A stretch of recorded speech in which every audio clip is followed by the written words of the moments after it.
Welcome to the Profitable Wellbeing Podcast, the podcast dedicated to helping wellness business owners and entrepreneurs better understand their finances and increase profitability. Dream big and create meaningful business plans and plan exit strategies for long-term financial success. Now, let me introduce you to your host, Nicola D. Cross. Welcome back to episode 10 of the Profitable Wellbeing Podcast, where I talk about the essential strategies and insights that help wellness professionals like you build a financially successful business while staying aligned with your passion for helping others. In today's episode, I'm unpacking the concept of limiting beliefs and how they may be holding you back from reaching your full potential, both personally and professionally. If you have ever felt stuck, struggled to break through to the next level, or found yourself hesitating to try something new because of a setback, then this episode is for you. I'll explore why these mental blocks form, how they impact your business, and most importantly, the steps you can take to move past them and truly unlock the potential of your wellness business. So if you're ready to ditch what's holding you back and take empowered action towards your goals, then grab a coffee and let's go. Now, I've just finished reading a great book, The Power of Now by Eckhart Tolle, and it got me thinking about how it relates to entrepreneurs, especially in the wellness sector. Tolle's message of releasing past limitations to focus on the present is an actual game changer. It's a concept that, when applied to business, can truly unlock potential. But here's the thing, many of us are weighed down by beliefs that we are barely aware of, shaped by past business challenges, setbacks, or failures. These hidden beliefs can hold us back without us even realizing it. In the wellness industry, where a sense of presence and personal alignment are fundamental, these concepts are even more impactful. In this article, I offer 3 key ways you can transform these limitations into strengths using actionable techniques, personal perspectives, and case studies from the wellness field. So how can letting go of these old patterns unleash a whole new era for your business? The first strategy is moving from self-judgment to self-compassion, the power of letting go. In the wellness industry, we talk a lot about self-compassion, but it is often easier to preach it to clients than to apply it to ourselves. We all hold on to the judgments about our past failures or shortcomings, which shape our confidence and our decision-making skills. One of the common limiting beliefs that I hear in coaching sessions with wellness professionals goes something like this: I can't charge premium prices because I'm not a real expert yet, or I don't know enough to stand out in my field. These beliefs are often based on self-judgment. Consider the story of a wellness coach, Sarah, who poured months of time, money, and energy into planning her first wellness retreat. The marketing campaign didn't generate the expected interest, leading to a low registration numbers. She was forced to cancel the event, and the sting of the failure stung her for months. Despite her skills and knowledge, she doubted her ability to lead a successful retreat again, seeing this past setback as a sign that maybe she wasn't cut out for running retreats. Sarah was unknowingly letting a past experience define her present decisions. Every time she thought about launching another retreat, she felt a wave of self-doubt. But by working together, Sarah began to shift her mindset. She learnt to ask herself, am I making this decision based on past assumptions or on my current potential? The subtle question was a turning point for her. She saw that her previous experience not as a failure, but as a learning opportunity. In her second attempt, she reframed her approach, allowing herself to be open and flexible. This time she embraced smaller group sizes and focused on her authentic message rather than just filling the room. Not only did the retreat sell out, but she also discovered her own passion for the intimate, hands-on experience that aligned with her own personal style. By letting go of self-judgment and replacing it with self-compassion, Sarah was able to reframe failure as part of her journey to success. If you find yourself held back by past judgment, try the simple journaling practice each morning. Write down one past experience that is still affecting you and reframe it with a statement of self-compassion. For example, I did my best with the resources I had, or I learned something valuable from that experience. This exercise will help you practice viewing the past through the lens of growth and self-compassion, transforming self-criticism into self-awareness. The second strategy is about embracing setbacks as learning opportunities, reframing failure in your business. As only you know, the wellness sector is competitive, and many business owners feel that one failed launch or a weak marketing campaign defines their capabilities. This fear often prevents entrepreneurs and business owners from taking risks or pursuing strategies that could benefit their businesses. However, when we view setbacks as learning opportunities rather than barriers, we begin to build resilience. Let me tell you about a client with a wellness studio and how he has turned a marketing setback into a growth moment. Michael, a certified yoga instructor who has set up his own wellness studio. He struggled with marketing initially, especially digital marketing. His first attempt to launch a paid course on mindfulness flopped. Despite having a solid CV, he only had 2 sign-ups.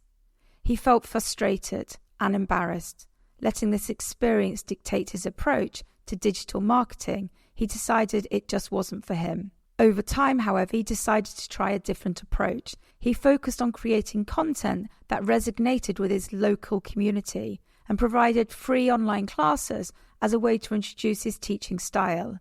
Gradually, people in his community began to trust his expertise, and when he reintroduced his paid course 6 months later, the response was far different. This time he had over 50 registrations within the first 2 weeks. His initial setback wasn't a failure, but a powerful learning experience. He realized that his first attempt lacked clarity and audience connection. By reframing that setback as a valuable lesson, Michael became resilient and adaptable to his marketing strategies. Remember, you need to reframe your setbacks. Next time you experience a setback, instead of shutting down, consider making it a growth opportunity. Ask yourself what went right in this experience and what could I have improved. By seeing each misstep as part of your growth, you build the resilience needed to attempt success. And finally, my third strategy, releasing the need for external validation by building your own confidence from within. In an industry as visible as wellness, it is easy to compare yourself to others. Whether it's a competitor's Instagram following or the glossy testimonials on their website, the constant stream of comparisons can make you feel behind or less than. But these comparisons often have little to do with your unique strengths. When we let go of the need for external validation and instead trust our inner voice, we align more closely with our mission and our purpose. Let's look at Emma's story, a wellness coach. She's building a practice without validation. Emma, a nutritionist, started her business in a town with several established wellness centres. Seeing others' success, she frequently felt that her own efforts fell short. She constantly compared her social media engagement, workshop attendance, and clients on those of her peers.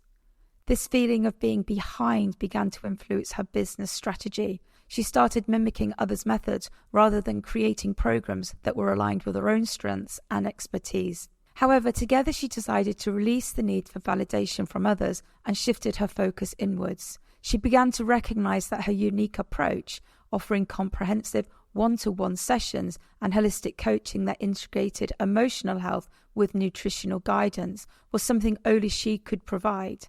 She let go of the external comparisons and concentrated on the value she could offer uniquely. Over time, her business grew steadily as she attracted clients who were drawn to her distinctive approach.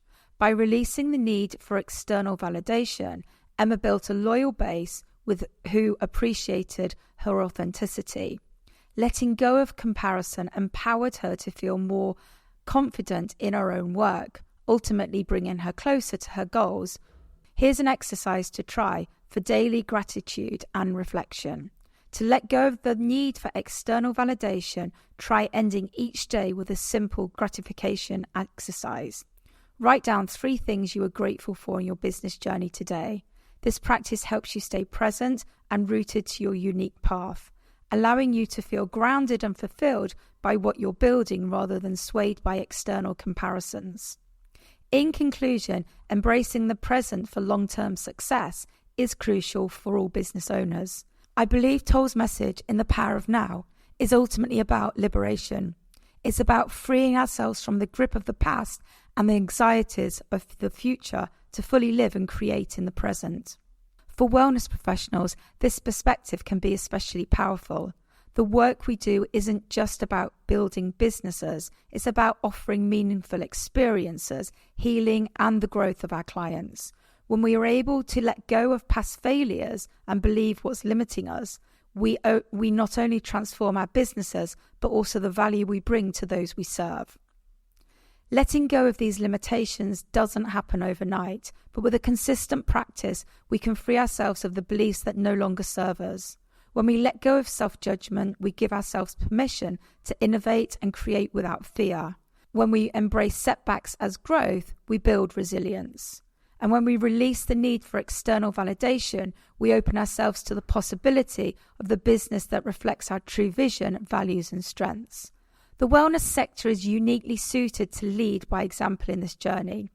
When we practice and model these principles on our own businesses, we create a ripple effect that not only benefits our growth, but also inspires the work we do to embrace the same principles.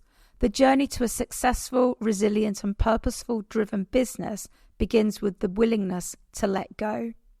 When we release these limitations, we make room for a future filled with possibilities and growth that are fully aligned with who we truly are. Thank you for joining me today. I hope this discussion has sparked some new perspectives on breaking free from the limiting beliefs that might be holding you back. Before I go, grab your notebook and I want to leave you with a question. What one belief or story have you been holding on to that you are ready to let go of in order to take your wellness business to the next level? Reflect on it and remember, the path to growth often starts with a single shift in mindset. Thank you for listening to the Profitable Wellbeing Podcast. If you've enjoyed today's episode, don't forget to follow or subscribe, share this podcast and leave a rating and review. To discover more about how you can better understand your finances and increase profitability, dream big, and create meaningful business plans and plan exit strategies for long-term financial success, I invite you to book a discovery call with Nicola at nicoladcross.co.uk. See you again soon.